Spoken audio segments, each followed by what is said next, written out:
Praise the Lord. இன்றைய வார்த்தை 1 தீமோத்தேயு 5:8. ஒருவன் தன் சொந்த ஜனங்களையும் விசேஷமாக தன் வீட்டாரையும் விசாரியாமல் போனால் அவன் விசுவாசத்தை மறுதலித்தவனும் அவ்விசுவாசியிலும் கெட்டவனுமாய் இருப்பான். ஆம் பிரியமானவர்களே, நாம் நம்ம தெருவில் இருக்கிற ஜனங்களை விசாரிக்கணும். கஷ்டப்படுறவங்க எல்லாரையுமே விசாரிக்கணும். அப்புறம் நம்ம சொந்தக்காரங்களெல்லாம் நம்ம விசாரிக்கணும். அப்படி நம்ம விசாரிக்க மறந்து போயிட்டோம் அப்படின்னா அவ்விசுவாசியிலும் நம்ம கெட்டவர்களாக இருக்கிறோம், விசுவாசத்தை மறுதளிக்கிறவர்களாக இருக்கிறோம்.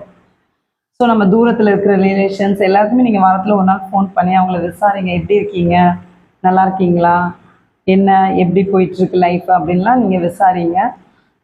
நம்ம விசாரிக்கும் போது ஏசப்பாவுக்கு அது பிடிக்கும், அந்த ஆத்மாவும் சந்தோஷப்படும். சரி, நம்மளை கேர் எடுத்து ஒருத்தவங்க விசாரிக்கிறாங்க அப்படின்னு சொல்லிட்டு. அதேமாதிரி நம்ம வீட்டுக்கு முன்னாடி யாராவது இருந்தாங்க அப்படின்னா அவங்களுக்கு நன்மை செய்ய. கண்டிப்பாக தூரத்தில் இருக்கிற ஒருத்தவங்களுக்கு நீங்கள் பணம் அனுப்பி நன்மை செய்கிறத விட நம்ம தெருவில் நம்ம வீட்டு பக்கத்தில் யாராவது கஷ்டப்படுறாங்க அப்படின்னா நம்ம அவங்களுக்கு கண்டிப்பாக இறங்கி நன்மை செய்யணும்.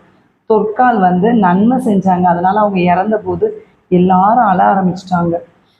தொற்கால் தைச்சி கொடுத்த ட்ரெஸ் இப்படி இருக்கே, தொற்கால் இறந்துட்டாங்களே அப்படி சொல்லிட்டு எல்லாருமே அந்த தீர்க்கதரிசிக்கிட்ட சொல்லுவாங்க. ஏன்னா தொற்கால் அவ்வளோ நன்மை செஞ்சுருக்காங்க.